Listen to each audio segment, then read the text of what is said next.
Ayan, syempre, uunahin natin si Andre Brule. Ayan. Siya ang kalahati ng Ludre. Yay! Maliban sa kagwapuhan, hinangad din siya dahil sa mahusay na diskarte sa bahay ni Kuya. Kaya magpipicture taking muna si Andre. Ayan. Andre. At talagang pinag-usapan yung matamis na katanungan niya kay Lou bago pa sila lumabas ng bahay ni Kuya. Ayan. Sabi nga ni Andre, minsan ka lang mabuhay. Minsan lang ang buhay. Minsan lang ang buhay. Okay naman. Pero paano pag reincarnated? Ayan. Nako, syempre, Andre. hindi mabubuo ang Ludre kung wala si Lou Yanong. Ayan. Thank you so much, Andre. Ayan, papasok na si Lou, ang kalahati ng Ludre. Ayan. Narinig natin ang kanyang matamis na, of course, yung huling gabi nila sa loob ng bahay ni Kuya. Ay, grabe, grabe! Parang kinishoot na ka siya eh. Sabi nga ni Lou, bago raw siya pumasok Ludre, sa bahay here. ni Kuya, single siya. Pero paglabas niya, may boyfriend na siya. Kaya sabi ko, ipasok niyo ako ulit. Para paglabas ko, may boyfriend na ako. Ayan. Ayan ni Lou sa loob ng bahay ni Kuya. Nandito pa si Tito Boy niyon. Ayan, tuloy-tuloy lang ang picture taking at siya na si Yam Yam. Nako, nakita natin ang pagiging palaban ni Yam Yam sa kanyang pangarap sa loob ng bahay ni Kuya. Bawat challenges talaga ay hindi siya sumuko. Kaya naman siya lumaki siya sa ibang bansa. Congratulations! 1 million sa gitna. Center. Okay. Bring the chismis, bring the exclusives. Maging Bring it on. Bring it on. Harapin na natin ang mga tanong na dapat harapin. Ayan, bibigyan natin ng tanong. Ayan, maraming salamat. Before maaari na kayong umupo, baka maging trip to Jerusalem pa ito. Sige, makabusa kayo ng upuan. Ayan, handa na tayo. Alright, our first question will come from a social media influencer. We have Gemma Villanueva from Orange. For group, ano yung pinaka natutunan niyo sa bahay ni Kuya? Paano kayo nag-adjust paglabas mo sa bahay?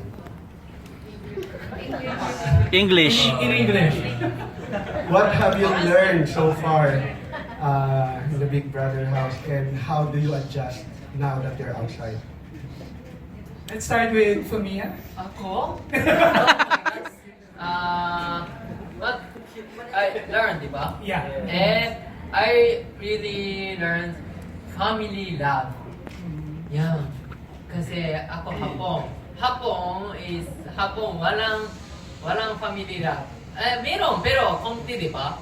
Konti is Japanese culture, pero the Filipino is very heartful, everyone.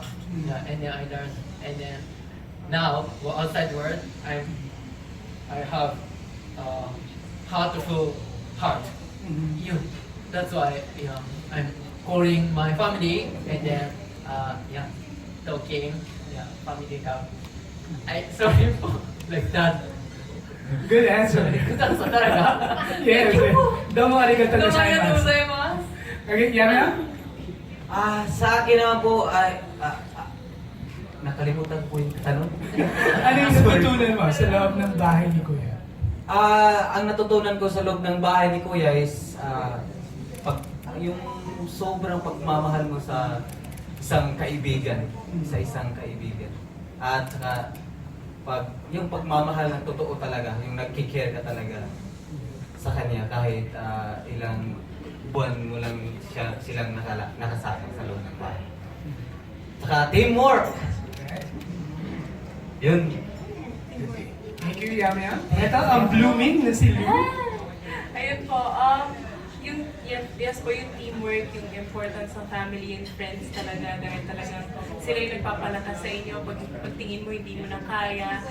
And I think yung more of, I can express myself more, mas kaya kong ma-explain sa tao yung nafe-feel ko, ganun po. And especially sa mga tasks, yun po. Yung pag-express talaga. Andre? You absolutely learn so much about life sa loob and the importance of family. And on the inside, we're all real with each other, and we're able to create this connection and help each other in each other's dreams, be there for each other in the hard times and the challenges. So now, out in the outside world, I'm happy to see that we are real with each other and we're the same. So that's what I'm really happy to see, and also the depth of the support that we have and how much of an impact it is. We're just being ourselves on the inside, but to see this, it's absolutely an honor and a blessing. So. Okay, thank you so much. Yeah. Aaron, congratulations first to everyone. Thank you so much. We're so happy to see you all, and thank you for making our evenings extra special and happy. So I want to throw one warm-up question for everyone. This is generic actually. Why do you consider yourself as the most deserving big winner for this season? Ano ang kinukonsidera mo sa sarili mo? Bakit mo sinasabing ikaw ang deserving na maging big winner? Or do you have any like distinct characteristic that makes you stand out from the rest? Why do you consider yourself big winner? Why do you think Why you do are? you think I can big winner? Yes. Yeah. Because, okay? Listen. Because, ako po si Fumiya. Yeah! Yeah. I'm always thinking that important is humble and honest. Yeah. I don't want to forget. Humble and honest. Yeah. This is Fumiya. That's why I can deserve big winner. Very well said. Tama. Yeah. Thank you po. Yan na. Ako naman po ay lahat kami deserving na maging big winner, pero ako po ay gusto rin maging big winner, kaya ang medyo mabait kaming lahat, pero medyo nakakaanat ako ng konting kabaitan. Kaya kunti lang. Thank you. Lou? Hello po. Ano ako? Bakit? Deserve. Ang hirap every time po na tinatanong sa akin yun, ang hirap kasi yung mga nakasama ko po talagang deserving kami lahat. I know that we're all deserving. Pero siguro po for me, yung never give up attitude ko po, I guess. Maraming beses po ako parang gusto ko talaga pong sumuko nung time na yun. Talagang na-challenge ako and may mga specific na tasks na nahihirapan po talaga ako. But I guess also ako nasa-surprise ako sa hindi ako sumusuko po talaga. Na akala ko weak ako, pero dun po sa bahay, natutunan ko po din yun. So, Actually, ang galing mo dun sa may baka. ay, salamat po! Talagang nakakagulat, nakaka-inspire. Thank you Ang po! galing. That means a lot. Thank you, Lou. Jay? I think the main thing from the start, well, of course, everybody here, we're all absolutely inspirational in our own ways. But the main thing is to always believe in yourself, and because in the end of the day, you are yourself, and you have to, you know who you are. So being real with everybody, honesty, just letting yourself shine. So to inspire others in positive ways and support the ones around you, and fighting for your dream, moving out here to the Philippines, dreaming big, taking a risk. I want to be able to inspire others in positive ways and make the just decisions, the right decisions. Of course, there will be bumps along the way, but learning from those mistakes and not letting that get you down. So the main thing is never giving up and thinking positive. So yeah. Point well taken. Papa Awal? Thank you. And let me ask you one by one. And actually, we did a survey in DZMM for the questions. We solicited questions also from our televiewers. For Andre, why did you choose to ask Lou as your girlfriend inside the house and not outside, and to make it more intimate and private? That was something that I was waiting for, that I believed it would be best to take time on.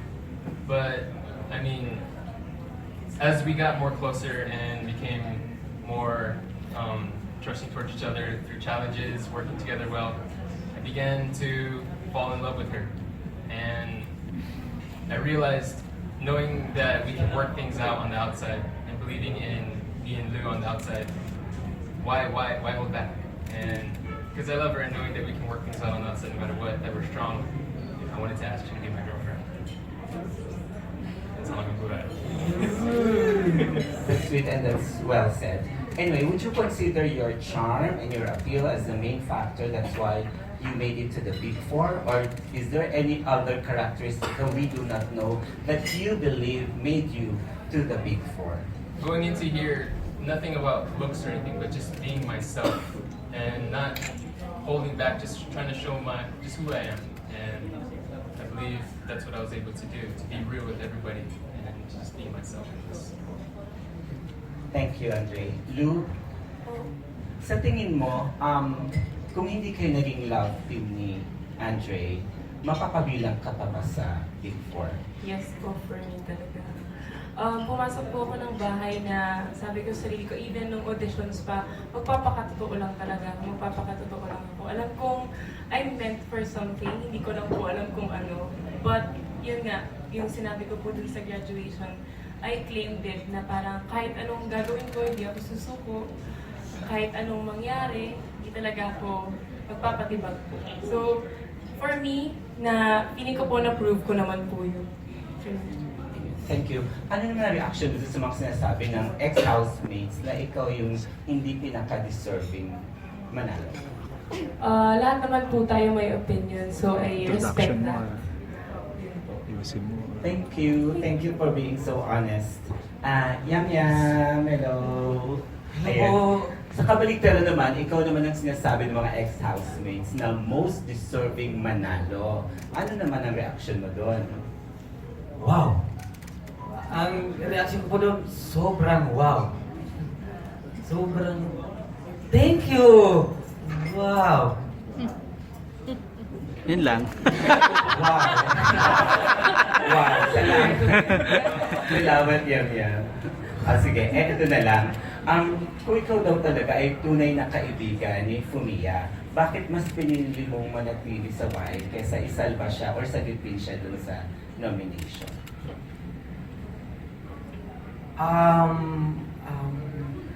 Medyo hindi ko nagigits. Kung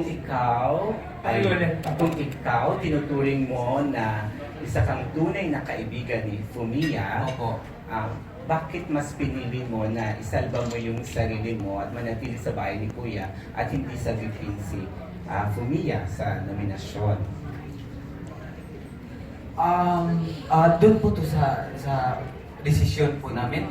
Actually, sabi ni Kuya no na pag-usapan niyo itong mabuti, use your critical thinking talaga. Kasi isa tong big decision para sa inyong dalawa. Kaya pinag-isipan namin, medyo may decision kami isa't isa. Tapos nung nagdesisyon na siya, sabi niya, meron siyang bagong pangarap na ang pangarap na yun ay ang suportaan ako. Kaya nung naano ko doon, tumagos talaga yun sa puso ko kasi first time ko talagang marinig yung sa isang kaibigan na mag-give way siya para sa akin. Ang gusto ko man sana na pag-usapan namin yung ng mabuti kasi gusto ko rin namang mag-give way din kung talagang ipupush niya yung sa kanyang kung ayaw kong maging nominado, ganon. Handa kong mag-give way din para sa time na yun. Ayan. Thank you. Kumiya, okay ka desu ka?私は青パスでどうぞよろしくお願いいたします。Oh my god. おめでとうございます。ありがとうございます。Salamat po. 中は可愛いです。Thank you! I just wanna ask, Opo. what was your reaction when you learned that you hit 1 million subscribers and supporters, and now you are trending also number 1? My, talaga? Talaga? So this. Oh, I didn't know talaga. Yeah. At first, I heard my channel hit 1 million subscribers. At first, wow. like him. Yeah, wow. And then, pero I'm not seeing my channel. That's why they said you hit 1 million. Pero still, I can't trust. Kasi I really can't imagine my channel is 1 million. 1 million is so mahirap, di ba? Yeah. Musukashi, di ba? Yeah. And then when I was staying inside house, actually I was imagine my channel. I think if 500,000 subscribers, I'm so happy. I was thinking. Yeah, that's why I really didn't expect my channel is 1 million subscribers. That's why I'm so happy. And then I want to say every followers, thank you so much. Like that. Thank you. Okay, one last question. Why do you think you deserve to be a big winner for Pinoy Big Brother when in fact you are Nihonjin? Yes. Japanese. Yeah. So why? Why? Why? I think many people thinking like that. Yes. Same opinion. Pero I believe even if ako Hapon, pure Hapon, pero I have pusong Pinoy. Yeah, meron. I believe. Yeah, that's why I can't deserve. I trust myself. Yeah. Kasi open Hapon, inside Pinoy, di ba? That's why, kaya pala. Domo arigato gozaimasu. Gambate kudasai. Thank you very much to all. Thank you, Kuya Aaron. You're welcome. Hello everyone. Congratulations. My question is, who are you before Big Brother, and who are you now? Good question. Thank you. Start with Fumiya. Who are you? Before Big Brother? Yeah, before you enter before. the Big Brother house. Hapon vlogger. Hapong brother. Pero now super pusong Pinoy Hapon vlogger housemate. It's so mahirap, di ba? Pero understand? You like that? Yeah. Yes. Yeah, thank you. It's difficult. Difficult. Can you please share us your life? Aside from the usual thing we can see on your vlog, who is Fumiya? What you're doing? What your usual, the usual things you do before you enter Big Brother? I think my life is very boring. Boring life talaga. I think if watching vlog, wow, he is very enjoying every day. Pero most of the time, I'm editing. That's why wake up, diba? Yeah, understand, diba? Yeah. Wake up and then go to the coffee shop and then that's all. So boring talaga. That's why now I'm so happy like diba? Like this. Amazing. Yeah, I'm enjoying my life now. Yeah. Thank you, Fumiya. Thank you. Yamiam, Sir, ano ba yung usual na ginagawa mo dati? Paano hindi ka pa pumapasok sa Big Brother? ako po doon po, dati po ako po ay isang mag-aaral po. Saka usually Anong year ka na? grade 12 po. Kaka-graduate ko lang noong April 1. Congratulations. Thank you so much! And then, paaralan, bahay, paaralan, bahay. Ganun lang po yung sa rotation ng buhay ko po. So, kumusta ka na ngayon? Medyo akala ko nag-dream lang ako, pero ngayon totoo na po ito. Nasa harapan na po ninyo ako. Hindi ko rin po makapaniwala sa sarili ko, pero nung pumasok ako ng PBB, napatunayan ko yung kaya ko pala. Saka naging close ako sa sarili ko. Salamat. Lou? Hello po. Hello. So siguro po sa traits lang din, ay ako as a person. Dati po, parang I consider myself weak, na hindi ako makadecide. Independent po ako in a way na I live alone, yes. Pero yung sa loob ko po parang, yun nga, bilis mag-give up, parang I can't decide for myself kasi dependent pa rin ako sa ate ko kasi dito sa labas talagang I can still ask her through my phone, ganyan. Pero inside, wala akong connection sa kanila. So, I was there alone. Talagang, I'm gonna start with a lot of people na bago for me. So, for me po, ayun. But now, I am strong. I know I believe in myself now. I feel like maniniwala na ako sa strength ko na kaya ko lumaban hanggang dulo po. Lou, dati ka a ramp model. Yes po, ramp model po. Hindi ko po alam kung ramp model pa rin po ako. But there are open doors. Kung mayroong open doors, talagang papasukin ko po yun. Opportunities. Andre? I mean, before and now, I'm still the same me.